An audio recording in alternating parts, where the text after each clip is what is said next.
Hello everyone and welcome to my YouTube channel CS with Harshal #crack the code. तो हमने already बहुत सारे subjects को डिकोड कर लिया है and it is now the time for your favourite subject and my favourite subject CMADD। या I know बहुत फेवरेट सब्जेक्ट है आप सबका एंड मेरा भी बहुत फेवरेट सब्जेक्ट था। सो this is one of the subject which bothers most of the students and frankly speaking मुझे भी सबसे ज्यादा इसी सब्जेक्ट ने परेशान किया था। क्यों? आपको ऑलरेडी पता है, हर जगह पे पॉइंट्स दिए हैं, बहुत सारे पॉइंट्स हैं एंड हर जगह पे 4 से 5 पॉइंट्स याद रखना is looking like an impossible task. करना क्या है भाई इसमें? तो मैंने एक ब्यूटीफुल तरीके से एक स्ट्रैटेजी बनाई थी इसके लिए and I am gonna discuss that with you. But पहले तो एक डिस्क्लेमर से शुरू करते हैं। These are my personal opinions based on my personal observations and analysis of the subject. I do not vouch or guarantee कि यही चीजें एग्जाम में आएगी। So please guys beware of that. The next thing is overview of subject as we usually go through. Compliance management is for your 40 marks and audit and due diligence is for your 60 marks. जो chapters में आपके साथ आज detail में थोड़ा discuss करने वाला हूँ वो है 4, 6, 7, 8, 15 एंड 16। और जो 2, 3, 5 है उनमें डिस्कस नहीं करने वाला हूँ, बट उनमें कुछ बातें हैं जो मैं आपको हाईलाइट करके आपका ध्यान उनकी तरफ लेके आना चाहता हूँ, बस उतना ही है। एंड लास्टली जिसके लिए आई बिलीव ये वीडियो बन रहा है, क्योंकि बाकी सब कुछ तो ठीक है guys, this is the most crucial thing of this video and वो हम पहले ही करने वाले हैं। चैप्टर्स से हम गो थ्रू बाद में करने वाले हैं। अगर आपको चैप्टर से गो थ्रू नहीं करना है, आप आफ्टर द स्ट्रेटजी ये वीडियो क्लोज कर सकते हो and I will recommend you to see this video at 1.5 और 2 at whatever pace you are comfortable. Do not waste much of your time, ठीक है? Then the strategy for the subject हम सबसे पहले वही डिस्कस करने वाले। अगर आप देखते हो तो यूजुअली स्ट्रेटजी में एंड में डिस्कस करता हूँ after going through the module, but not for this subject. Why so? Because I want to set the tone for this subject. Point ये है कि सब इस सब्जेक्ट के बारे में एक नेगेटिविटी फैलाते हैं कि बहुत बोर सब्जेक्ट है, बहुत सारी चीजें याद करनी है, प्रैक्टिकल नहीं लग रहा है, कैसे हमसे रिलेवेंट है समझ में नहीं आ रहा, एंड बहुत सारा एक बबल क्रिएट कर देते हैं CMADD के around. Now I want to burst that bubble for you guys and I want to actually show you the positive side of this subject, because this subject is going to be the most relevant subject as soon as you enter in your training. So हम आज पहले strategy for the subject ही discuss करने वाले हैं and फिर आगे जाएंगे। Then one more thing, usually मैं अपने मार्क्स एंड इन चीज़ें आपसे शेयर नहीं करता हूँ, या फिर इट इज़ ओके, हो गया वो हो गया, मिल गई rank, I don't have any क्या बोलते हैं वो गर्व या ऐसा कुछ नहीं है। I am very humble and normal person, it's okay. But इस सब्जेक्ट के लिए मैं अपने मार्क्स शेयर कर रहा हूँ एंड आपको लगेगा भाई ये क्या स्ट्रेटजी देने वाला है इस मार्क्स के बाद। सो आई हैव स्कोर्ड पूरे 40 marks in subject, let's go.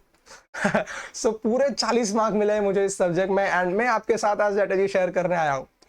So thing is, अगर मुझे अपनी RTI कॉपी से पता नहीं चलता कि मेरा पेपर कैसे चेक हुआ है तो मैं ये वीडियो ही नहीं बनाता। फ्रैंकली स्पीकिंग, मतलब मुझे इंस्टीट्यूट के अगेंस्ट कुछ नहीं बोलना है इस वीडियो से।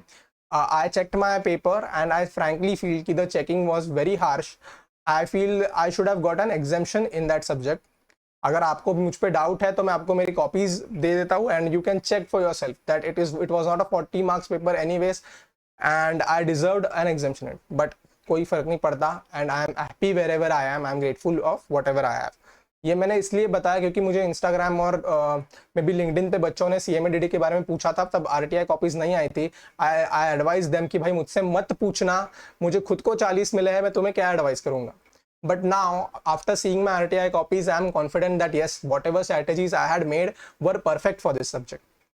So, first thing, we are going to discuss the strategy for the subject. So, let's decode first the mist around this subject जो revolve करती है. Just a second. Yes, strategy. This is, trust me guys, trust me, this is the most practical subject in the entire CS journey. आप बोल रहे होगे ये आदमी क्या बोल रहा है, बट ट्रस्ट मी, यही सब्जेक्ट है जो आप आपके प्रैक्टिस ट्रेनिंग कहीं पे भी जाओगे सबसे रेलेवेंट है, सबसे relevant. Trust me, the moment you will step in the practice, जैसे ही आप एनुअल रिटर्न्स फाइल करने लोगे, बोर्ड रिपोर्ट्स के बारे में बात करोगे, यूडिन क्या होता है ये जानोगे, CSAS के गाइडलाइंस जो होते हैं, how are they used in the secretary audit, ये जानने की कोशिश करोगे, सबसे ज्यादा ये रेलेवेंट होगा। In fact the misconduct, everything, you will know everything. जब भी आप फर्म्स में एंटर करोगे, कंपनीज में एंटर करोगे, सबसे ज्यादा relevant कुछ लगेगा तो यही लगेगा.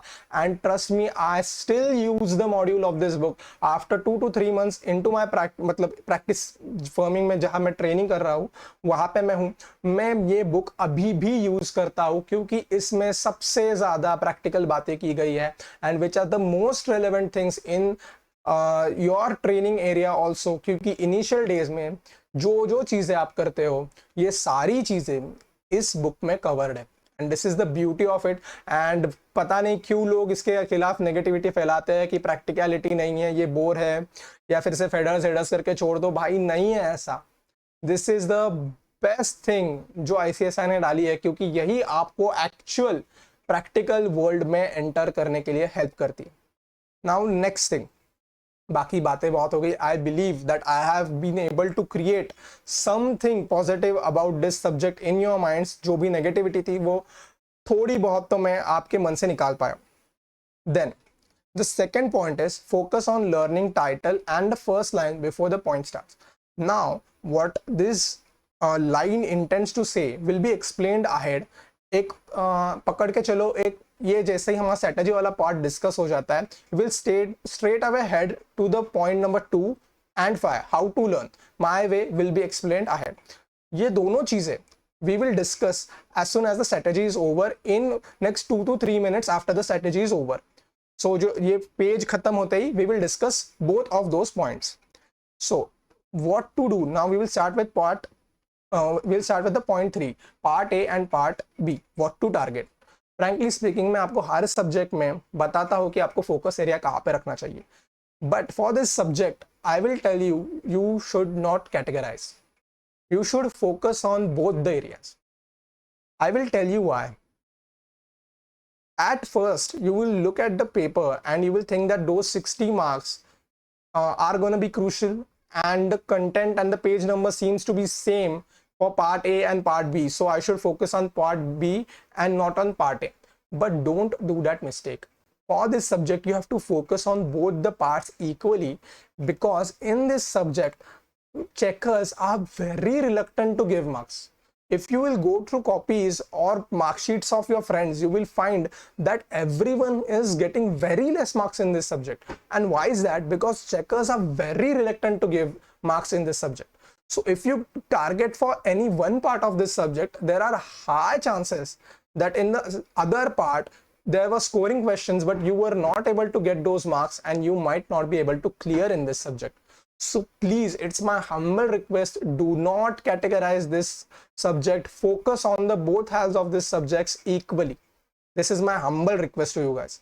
Then past year questions are the real game changers of this subject. Trust me on this. आपने अगर स्कैनर नहीं खरीदी है तो अभी भी टाइम गया नहीं है. Make sure you purchase a scanner and you go through that. The past year questions will guide you exactly and will tell you what is institute gonna ask you in the papers. And trust me, this is the only subject in which I found that maximum questions are repeated.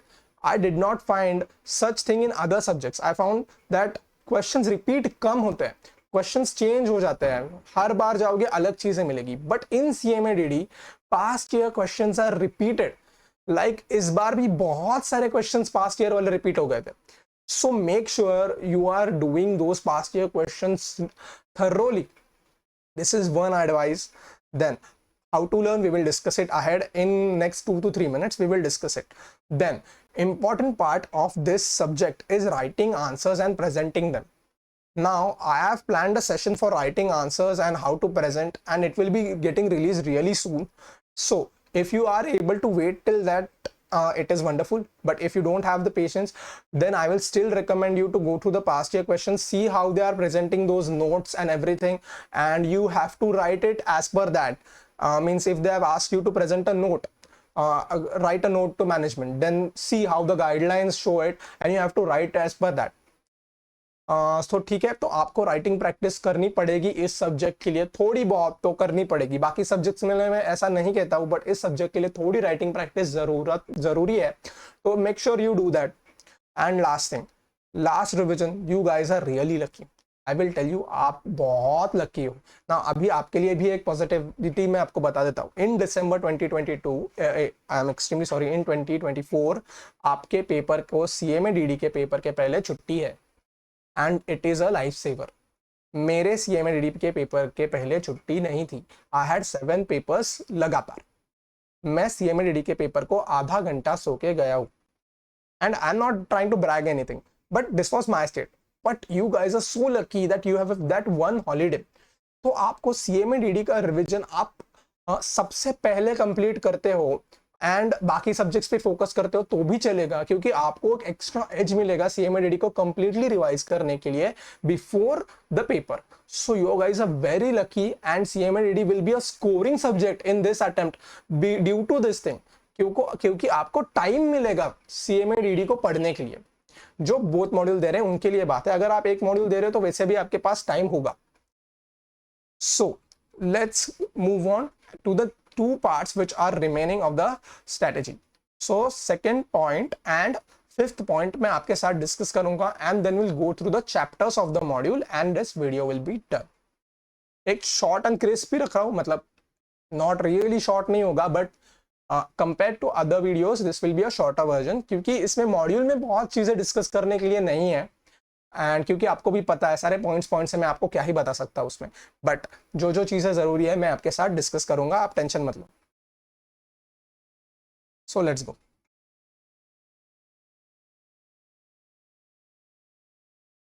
So this is the point number 5।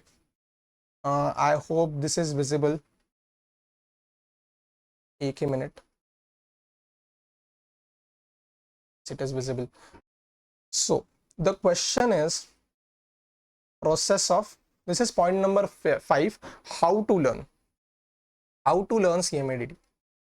Now what I have observed with maximum faculties, that what they do is they ask you to learn the headers. वो बोलते हैं कि आप सिर्फ headers learn कर लो and आपका ये subject हो गया। This is the biggest mistake. At end आप 600 पेजेस के कितने हेडर्स याद रख के एग्जाम को जा सकते हो? Just tell me honestly, is it possible, is it manly possible कि आप सारे हेडर्स याद करके एग्जाम को जा सकते हो? बिल्कुल भी नहीं। सो अगर आपके फैकल्टी नोट्स में आपको सिर्फ हेडर्स बना के दिए गए हैं तो make sure you have to add this things. Now क्या करना है मैं आपको बताता हूँ। फॉर एग्जाम्पल मैंने यहाँ पे आपके लिए नोट्स बनाए हैं, जो मैं नोट्स बनाता था। Now this is a very rough version and मैंने साइज में फिट करने की कोशिश की है, बट आपको नोट्स बहुत ही प्लेन एंड बहुत ही विजिबल, मतलब बहुत ही अच्छे तरीके से प्रेजेंट करने हैं, क्योंकि आप उनसे रीड करने वाले हो। So what faculties do usually, what I have observed, अगर process of corporate compliance framework है, दिस इज द थिंग, तो वो क्या करते हैं, वो सिर्फ आपको ये हेडर्स लिखवा के देंगे फ्लो चार्ट के या फिर इन पार्ट्स में, and the question is done. So वो क्या करने वाले हैं, आपको बस इतना पार्ट है वो आपको देंगे, and they will ask you कि आप बाकी आप वो हेडर्स लिख लोगे, एग्जाम में मार्क्स मिल जाएंगे। एंड फ्रैंकली स्पीकिंग आप इतने सारे हेडर्स एग्जाम में याद नहीं रख सकते। That is I guess clear to you guys. So what you have to do, जो एक्स्ट्रा मेहनत है ना वो यहाँ पे करनी, इसके आगे, if you are able to see it, मेरा हैंड राइटिंग को थोड़ा माफ करना है यहाँ पे। So what I have done, as I said, header लिखना है, definitely लिखना है, but उसके आगे उसको explain करना है, and why I will explain you। उस header को explain करना है। Now how to learn भी explain करूँगा, but पहले तो अपन सिर्फ देखते हैं कि ये बनाया कैसे है मैंने, ठीक है। So there are only 4 points you can see: compliance identification, ownership, awareness and reporting। यहाँ पे उनके एक छोटा सा डॉट दिया था क्योंकि ये भी मेंशन करना है आंसर में। सो अगर प्रोसेस आती है तो आप अगर से 4 हेडर्स लिख के आते हो एंड अंदर का कंटेंट मन से लिख के आते हो तो डेफिनेटली, अगर आपको हेडर्स याद है तो मे बी आप अपने मन से कंटेंट लिख भी लोगे, but what does compliance awareness stand for? In exam अगर आपने सिर्फ हेडर याद करके गए हो तो इट इज ब्राइट पॉसिबिलिटी कि आपको कंप्लायंस अवेयरनेस के अंदर क्या लिखना है याद ही नहीं आएगा, इसीलिए मैंने क्वेश्चन मार्क दिया। बाकी तो शायद आपको याद आ भी जाए अगर आप हेडर्स रिकलेक्ट कर पाते हो तो। सबसे पहले तो वही दिक्कत है, हेडर्स ही रिकलेक्ट नहीं कर पाते, पर आई एम टेलिंग कि आपने कर भी लिया हेडर्स रिकलेक्ट, तो compliance awareness, what does awareness mean? अगर आप सिर्फ रट्टा मारते आए हो, उसमें 4 पॉइंट्स है, 4 पॉइंट्स है, उसमें अवेयरनेस है एंड उसके अंदर क्या है पता ही नहीं है, बात खत्म, you are done for the day. आप उसके अंदर क्या लिखना है पता नहीं है आपको, आप अच्छा आंसर नहीं लिख पाओगे, checker will cut your marks. Though you might write the header correct, अंदर का कंटेंट कुछ भी लिखा है, चेकर मार्क नहीं देगा। तो करना क्या है? तो कंप्लायंस आइडेंटिफिकेशन के आगे मैंने जो एक्सप्लेनेशन बोला, एक्सप्लेन करना है to identify the loss. Compliance ownership, तो मैंने ये पॉइंट बना लिया बहुत ही समरी में। ओनरशिप मतलब क्या है? Owner means is equal to a person responsible. Person responsible क्या है? कंप्लायंस करने के लिए वो पर्सन रिस्पॉन्सिबल है, उसमें प्राइमरी एंड सेकेंडरी ओनर्स को डिवाइड करते हैं। कंप्लायंस अवेयरनेस, जहां पे आप कंफ्यूज हो सकते हो, making the owner aware of his or her responsibility by training and meetings. तो ये मैंने पॉइंट बनाया। Then the last is compliance reporting, reporting non compliance to take corrective actions, then should be reported through management information system. And यहाँ पे मेरा ये क्या बोलते हैं, वो एक समरी नोट तैयार हो गया। सो हेडर्स मेरे पास है ऑलरेडी, जो आपके फैकल्टी नोट्स में हेडर्स आपके पास ऑलरेडी है। मैंने क्या आपको ऐड करने के लिए बोला, हर जगह पे ये ऐड करने को क्यों बोला है आप समझ के लिए, क्योंकि आपको हेडर्स याद नहीं रहने वाले हैं। This is something which is for sure, क्योंकि मैं जानता हूं यार इतने सारे हेडर्स याद नहीं रख सकते। तो क्या है जो ये स्ट्रेटजी को सुप्रीम बनाएगा? Now understand when how to learn, पहले बात करता हूं एंड फिर आप उसका बेनिफिट देखना। आपने ये प्रोसेस ऑफ कंप्लायंस फ्रेमवर्क किया, आपने चारों हेडर्स लर्न कर लिए, डन। एंड आपको ये जो अंदर का कंटेंट है ना, आई हैव मार्क्ड, एक मिनट में पेन का कलर बदल देता हूं ताकि और थोड़ा अच्छे से समझा पाऊं। सो ये अंदर का कंटेंट है ना, यहां से अंदर का जो भी कंटेंट है ना, वो आपको जो रेड में मार्क किया है सिर्फ रीड करना, लर्न भी नहीं करना है। I M again repeating, learn भी नहीं करना, सिर्फ हर बार जब आप रिवाइज करते हो, जब हेडर्स याद करते हो, तब ये अंदर का कंटेंट रीड करना। That's it, that's it. आपको कोई एक्स्ट्रा मेहनत नहीं करनी है, बस ये कंटेंट रीड करना है। आपके आईज के नीचे से एक बार जाना चाहिए हर बार जब आप रिवाइज करते हो, and you will see a difference. आपको शायद कंप्लायंस अवेयरनेस का पॉइंट का हेडिंग याद ना रहे इन एग्जाम, बट आपने ये इतनी बार पढ़ा होगा रिवीजन में कि शायद आपको ट्रेनिंग, मीटिंग या हिज रिस्पॉन्सिबिलिटी या फिर इज ओनर का मतलब कुछ ना कुछ एग्जाम में याद आ जाए, कुछ ना कुछ क्लिक हो जाए। इस पॉइंट में से एक वर्ड में भी आपके मेमोरी माइंड मैप में सेट हो गया हो, या फिर आपको अवेयरनेस, जब आपने आपको आप समझा रहे थे कि व्हाट इज कंप्लायंस अवेयरनेस, तब ये ट्रेनिंग एंड मीटिंग आपके मन में सेट हो गया, यू आर डन। आप शायद हेडर रिप्लिकेट ना कर पाओ, बट आप पॉइंट रेप्लिकेट कर पाओ, एंड यू आर सॉर्टेड। आपका आंसर बन गया। This is the strategy which you have to use, and this is the strategy which I have used, and this is the best thing, क्योंकि आपके mind में ये read करते वक्त अपने आप मैप हो जाएगा। जो चीज़ें आप याद रखने की कोशिश नहीं करते, वही चीज़ें आपको याद हो जाती है। So this is the best strategy that you have to use. I recommend it कि आप अपने नोट्स में जहाँ जहाँ हेडर्स है वहाँ ऐसी चीज़ें खुद ही ऐड कर दो, rather than depending upon your faculties. Done. यहाँ पे ये क्लैरिटी आपको मिल गई होगी. I am hoping that I am very clear that whatever strategy I am sharing. Sorry, I am not speaking in English at this point, but I hope that the students who are struggling with Hindi were also able to understand what I have said. So यहाँ पे हम इसको sum up करते हैं. So this is something which is clear, I feel.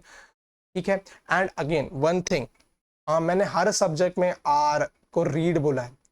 Something which is very funny, मुझे मेरे एक दो दोस्तों ने बोला कि डज R मीन हमको ये करना ही नहीं है. मैंने बोला पागल है क्या, तो फिर वो R लिखता क्यों मैं? जब भी आप रिवाइज करते हो, R stands for going through it. सिर्फ रीड करना है, लर्न करने की कोशिश नहीं करनी है. This is what R stands for, this is what read means.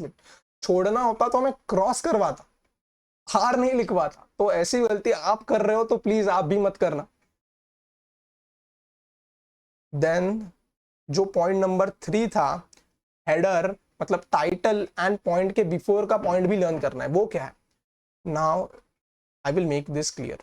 CMA DD में हंड्रेड्स और में 200 पॉइंट्स और में भी 300 क्वेश्चंस बन सकते हैं, राइट? मतलब ऐसे क्वेश्चंस बन सकते हैं जहाँ पे क्वेश्चन के स्टार्ट में बहुत सारे पॉइंट्स आपको लिखने को पड़ सकते हैं। मतलब क्वेश्चन है फॉर एग्जांपल दिस डिपेंडिंग, यहाँ पे दिया है फॉलोइंग लॉज एंड रेगुलेशंस। सो ये क्वेश्चन है, राइट? तो यहाँ पे इतने सारे पॉइंट्स है। सो ऐसे लेट्स अज्यूम 300 क्वेश्चंस आपके पूरे मॉड्यूल में है। तो प्रॉब्लम क्या है मैं आपको बताता हूँ। क्वेश्चन पेपर में क्वेश्चन कैसे आता है मैं आपको बताता हूँ। क्वेश्चन ऐसे नहीं आएगा, आपका क्वेश्चन ये नहीं रेप्लिकेट करेगा। क्वेश्चन में ये वर्ड्स का यूज बहुत रेयरली होगा, this is the title of that point, but question में इसका इस्तेमाल नहीं होगा। क्वेश्चन में किसका इस्तेमाल होगा पता है? While identifying this inherent risk, consider the following risk drivers. इसका यूज होगा आपके क्वेश्चन में एंड आपको पता ही नहीं चलेगा कि आपको लिखना क्या है। आपको ये पॉइंट्स पता होंगे बट उसके अंदर क्या लिखना है पता ही नहीं होगा एंड आप फंस गए। एंड CMA DD में यही सबसे बड़ी दिक्कत है। तो करना क्या है, जहां जहां ऐसे पॉइंट स्टार्ट होते हैं ना, उसके पहले ये जो बिफोर पॉइंट लाइन है उसको भी एक बार पढ़ते हुए चलना है एंड आप सेफर साइड को आ जाओगे। You will be on the safer side. You have to read the point line which starts before the point, जहां से पॉइंट शुरू हो रहा है उसके पहले वाली लाइन है, the line before the point starts, you have to make sure you read that. This is just an example. आप अपनी मॉड्यूल में अगर जाते हो तो आपको ऐसे बहुत सारी जगहों पे ऐसी लाइंस मिलेंगी and you will find it very interesting when you are going through past year questions. The questions are based on those lines rather than the title of the point. So make sure you do this, क्योंकि आपको content आता होगा पर फिर भी आप समझ नहीं पाओगे कि एग्जामिनर आपको पूछ क्या रहा है and this is the speciality of this subject. So ज्यादा मेहनत नहीं करनी है, बस रीड करना है। Again read, it is that simple, but करना, डेफिनेटली करना, क्योंकि this will help you. Now, the strategy has been summed up here.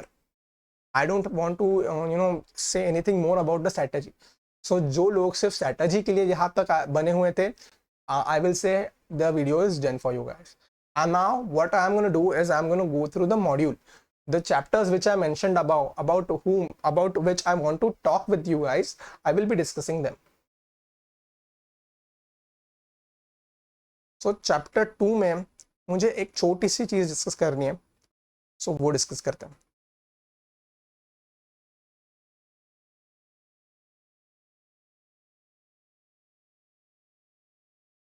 So yes, ये मॉडल पॉलिसी आपको ड्राफ्ट करने के लिए आ सकती है।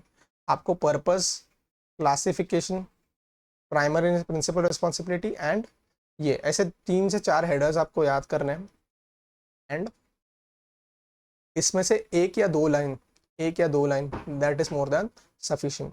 एंड देन यहाँ पे इस बार के अटेम्प्ट में क्वेश्चन आके गया है, I had done this but most of the faculty notes और जो भी आप यूज करते होंगे इसमें ये नहीं होगा, तो make sure you do this. Chapter 2 में इतना ही डिस्कस करना था। चैप्टर 3 में लेट्स सी क्या डिस्कस करना है and marked it.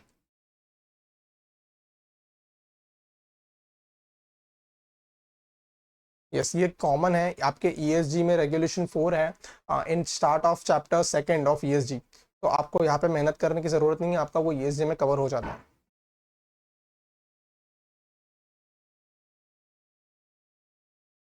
Then yes, ये चैप्टर मुझे डिस्कस करना है आपके साथ, थोड़ा थोरोली डिस्कस करना है। सो इसमें एक ही minute guys, so let's go, we will discuss this chapter now.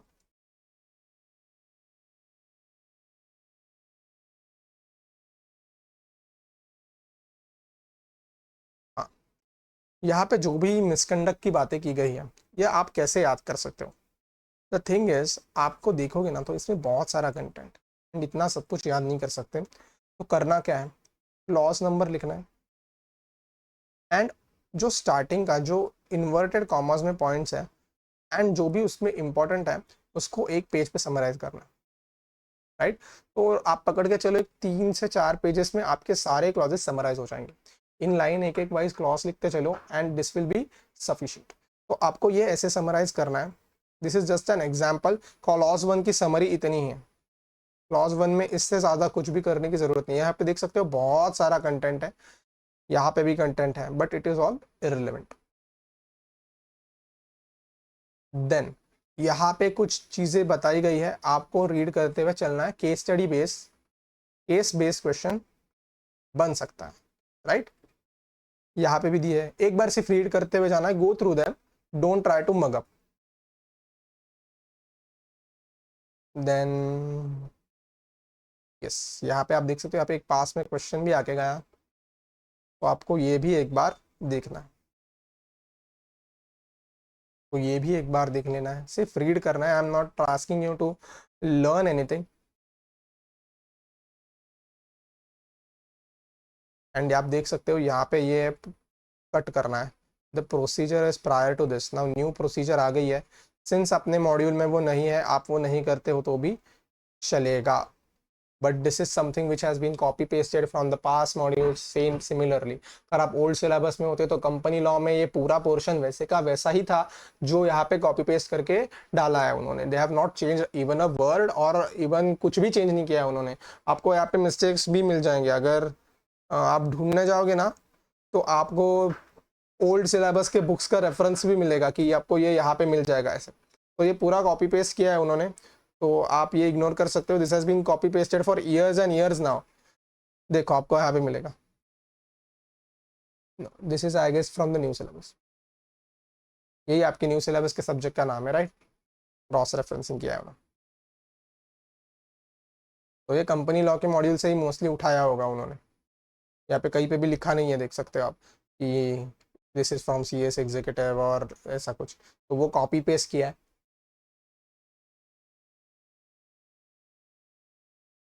In chapter 5 में मुझे आपके साथ क्या डिस्कस करना था? यस, यहाँ पे एक क्वेश्चन आ सकता है, एक ये एक एथिकल शीट आप याद रखना, केस स्टडी भी इस क्वेश्चन आ सकता है एंड आपको एक एथिकल वर्कशीट बनाने के लिए बोल सकते हैं, छोड़ के मत जाना ये पॉइंट। एथिकल डिलेमा तो ऑलवेज इंपॉर्टेंट रहता है। And now this case laws, एक ही बार ऐसा हुआ है हिस्ट्री में कि पूछा गया है कि X Y Z case law में, मतलब ये केस स्टडी में क्या बताया है बताओ। This has happened only once, तो उसके लिए ये सारी चीज़ें याद करना is an, I would say, idiotic thing to do. Rather than that, you should just read it, right? So ये एक बात आपसे करनी थी। Then sixth chapter is very huge and बहुत सारी बातें की गई है, एडजुडिकेशन हो गया, कंपाउंडिंग हो गया, बहुत इंटरेस्टिंग बातें भी है। आई बिलीव कि आप लोगों को ये चैप्टर्स थोड़े खराब ही लग रहा होगा, ये एंड द नेक्स्ट वन बहुत ज़्यादा कंटेंट है क्योंकि फ्रैंकली स्पीकिंग, बट आपको करना पड़ेगा, you don't have any option. तो यहाँ पे जो डिस्कशन था वो इतने सारे पेनल्टीज जो बॉक्सेस से स्टार्ट हो रहे हैं उनमें से कौन से करने हैं, तो मैंने फ्यू मार्क किया। This are the important ones, आप इतने भी करते हो तो भी सफिशिएंट है। मीन्स आई विल एडवाइज कि एटलीस्ट इतने तो करो, बाकी आपकी मर्जी है।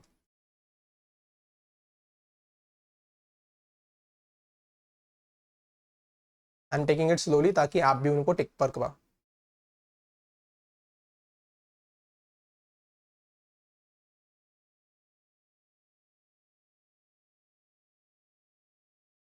एंड यस, बहुत सारे केस लॉस भी है CMADD में, बट आई डोंट थिंक कि सारे रेलेवेंट है। आई बिलीव हार्डली 1 और 2 के नेम्स आप याद कर लोगे, that is more than sufficient.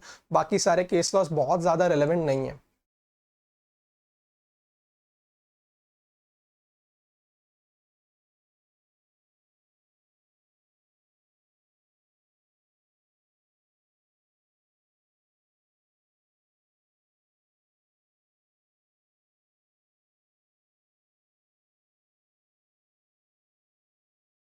वो will move on to the next chapter. इसमें और कुछ डिस्कस करना नहीं था ऐसे, जस्ट वो मुझे पेनल्टीज का एक पॉइंट आपको बताना था कि आप ये कर सकते हो। सो यहाँ पे case study, case based questions आते रहे हैं कि बताओ किसके हाथ में पावर है। एंड फ्रैंकली स्पीकिंग यही क्वेश्चंस बनते हैं एक्चुअली इस चैप्टर से, जब जहाँ तक मैंने देखा है। तो करना क्या है, सारे तो आप याद नहीं कर सकते, डेफिनेटली नहीं कर सकते, ना आपको सेक्शंस याद करने हैं ना आपको कुछ करना है। These are the powers with RD, तो आपको ये सारे तो एटलीस्ट आप एक बार पूरा थ्रू कर लो, जो जो टिक मार्क किया है, तो ये आपको पता होना चाहिए कि RD के हाथ में आता है। Like this. तो ये टिक मार्क्स है वो आप पढ़ते हुए चलना, ये आपको पढ़ते हुए चलना है ना। एनसीएलटी के पास क्या क्या है, ये जो टिक मार्क किया है वो आपको पढ़ते हुए चलना। And this are non compoundable, इसमें ये सारी चीज़ें एटलीस्ट पढ़ के जाना, ठीक है ना। इस पे आई गेस क्वेश्चन आके भी गया। And the winding up part was something different. ऊपर ही बुक्स पे क्वेश्चन है, मतलब कहीं पे मेंशन किया कि it is compoundable, but winding up के केस में it is not compoundable. Then yes, this is one of the case laws जिसका आपको नेम एंड जजमेंट दोनों चीज़ें याद रखनी। I feel I am clear कि आपको दोनों चीज़ें याद रखनी पड़ेगी, इस पे क्वेश्चन बन सकता है।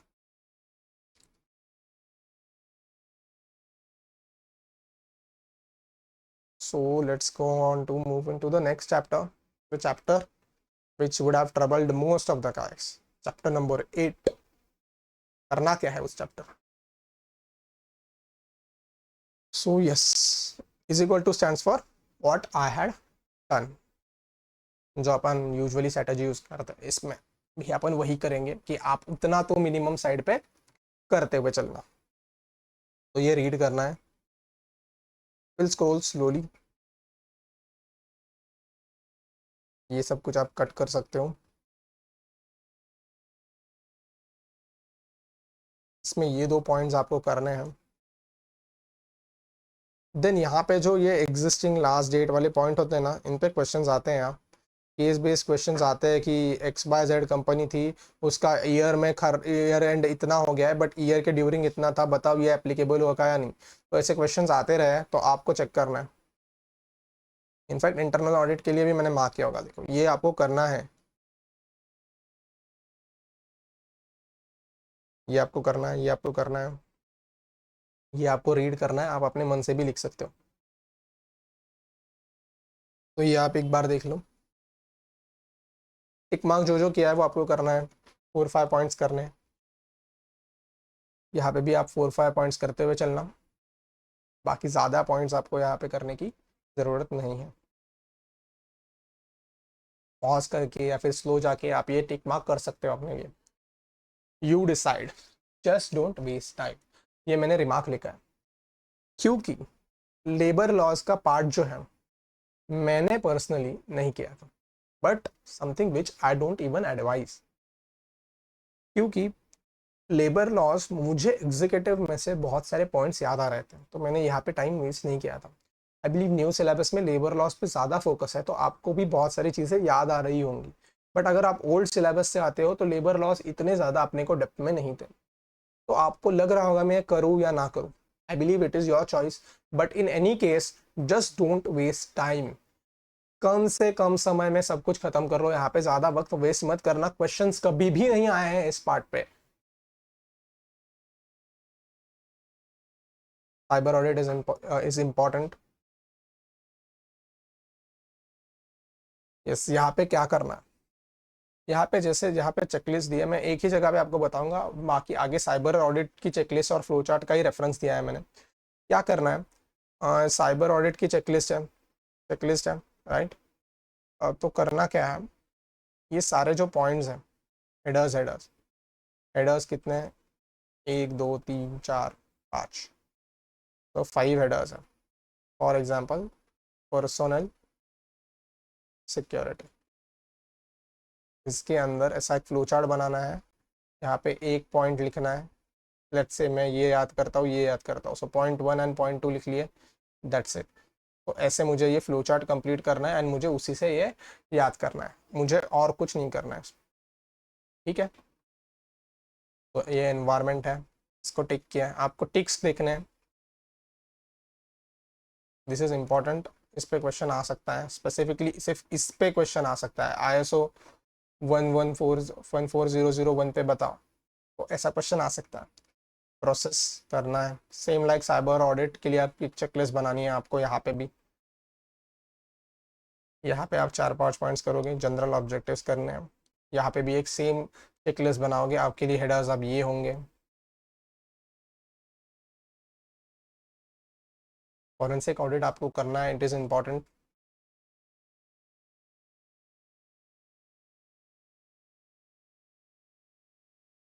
ये सारे स्टेप्स भी करने हैं. The tick is on the procedure only.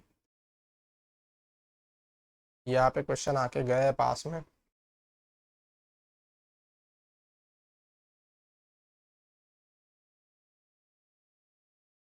यहाँ पे आपको सिर्फ रीड करना है, आगे सब समझ गए होंगे.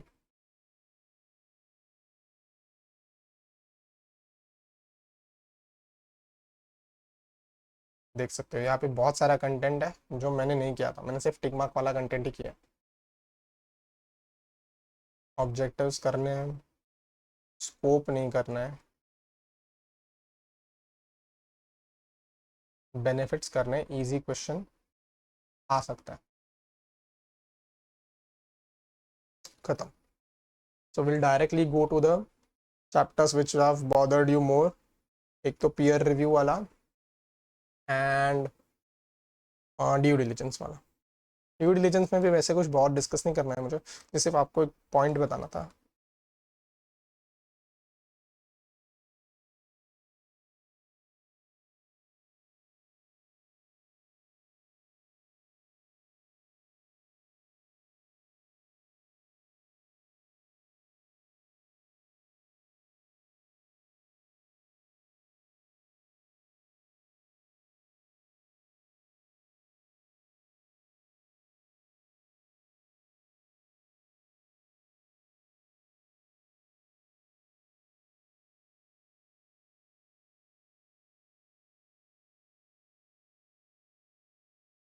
Just give me a second. It is visible. So peer review में भी tick stands for what I have done. ये रीड करना एक बार. ये सारे जो पॉइंट्स बताए उन्होंने, यहाँ पे उन्होंने दिया है फॉलोइंग असाइनमेंट्स के बारे में, पीयर रिव्यू के बारे में. आप प्रैक्टिकल वर्ल्ड में जैसे ही एंटर करते हो आपको दिखने लगेगा हर जगह पे पीआर नंबर इज मेंशन्ड. तो this is one of the again practical world से बहुत ही ज़्यादा लिंक्ड सब्जेक्ट है. जैसे मैंने आपसे कहा, ऐसा हर जगह पे आपको मेंशन दिखेगा. ये आपको करना है.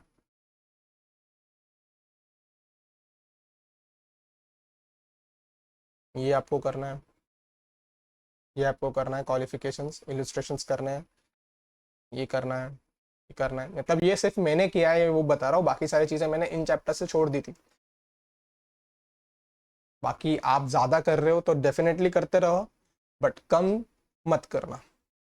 This is important. इस पे बहुत बार क्वेश्चन आके गया.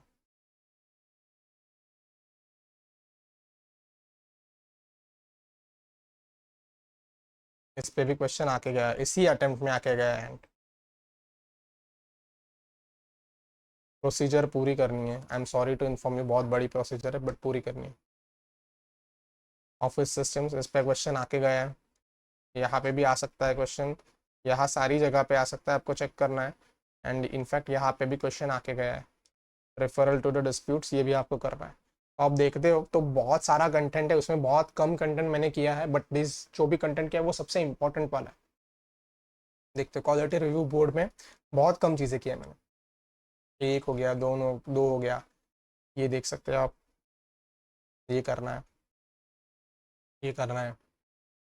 यहाँ पे रीड बहुत बड़ा पॉइंट है. एंड आई फ्रैंकली सेड बहुत बड़ा आरबी इसीलिए लिखा है, बहुत सारी बातें की गई है. बस रीड कर लो एक बार, बात खत्म. यहाँ पे एक ये करना है क्योंकि यहाँ पे क्वेश्चन आ सकता है. Material deficiency, presence of one, what would indicate. जैसे मैंने कहा था ना, बिफोर पॉइंट स्टार्ट्स वाली लाइन होती है, तो इस पे डायरेक्ट क्वेश्चन आ सकता है. ये स्टडीज दी है कुछ, और कुछ केस स्टडीज दी है, तो ये भी करना है. फ्रैंकली स्पीकिंग आई फील इस अटेम्प्ट में यही कहीं से क्वेश्चन आएगा. डोंट लर्न, खुद पे भरोसा रखो. This is the ultimate message for this chapter. क्योंकि इतना घटिया चैप्टर, मतलब मराठी बाहर आ रहा है मेरा थोड़ा थोड़ा, but this is the worst chapter I felt. तो स्टार्ट का पार्ट जो है वो थोड़ा आपको याद करना पड़ेगा, बट जैसे जैसे ड्यू डिलीजेंस की बातें आती है कि ड्यू डिलीजेंस चेकलिस्ट में क्या क्या होना चाहिए, please have faith on yourself and अपने मन से 3 से 4 पॉइंट लिख के आ जाना. आपको पूरा चैप्टर सिर्फ रीड एंड ओनली बेसिस पे रखना है, जहां से चेकलिस्ट शुरू होती है। उसके पिछले वाला पार्ट आपको लर्न करना पड़ सकता है, बट चेकलिस्ट जहां से स्टार्ट आती है वहां से सिर्फ रीड बेसिस पे ही रखना है। कुछ भी याद करने की कोशिश मत करना, अपने मन से पॉइंट्स लिख सकते हो आप, डेफिनेटली लिख सकते हो। सारे लॉज आपने पढ़े हैं तो आपको उसके अंदर के पॉइंट्स आते हैं ऑलरेडी। देन मुझे बस इस चैप्टर में से एक चीज डिस्कस करनी थी आपसे। एक एंड में नॉन डिस्क्लोजर एग्रीमेंट है, सैंपल। इसमें से ये सारी चीजें आपको करनी है। क्यों? क्योंकि ये एग्रीमेंट आपको ड्राफ्टिंग में भी आ सकती है, ड्राफ्टिंग में भी एक इम्पॉर्टेंट एग्रीमेंट है, एंड यहाँ पे बहुत सारी चीज़ें की बात की गई है। सो ये जो पॉइंट्स है ना, ये स्पेसिफिकली पॉइंट्स आपको करने हैं। आप अगर ये सैंपल नहीं करते ना पूरा ड्राफ्ट का तो भी चलेगा, बट ये पॉइंट्स कंप्लीट कर लेना। अंडरटेकिंग्स देख लो, एक्सेप्शंस देख लो, ये देख लो, दैट्स इट।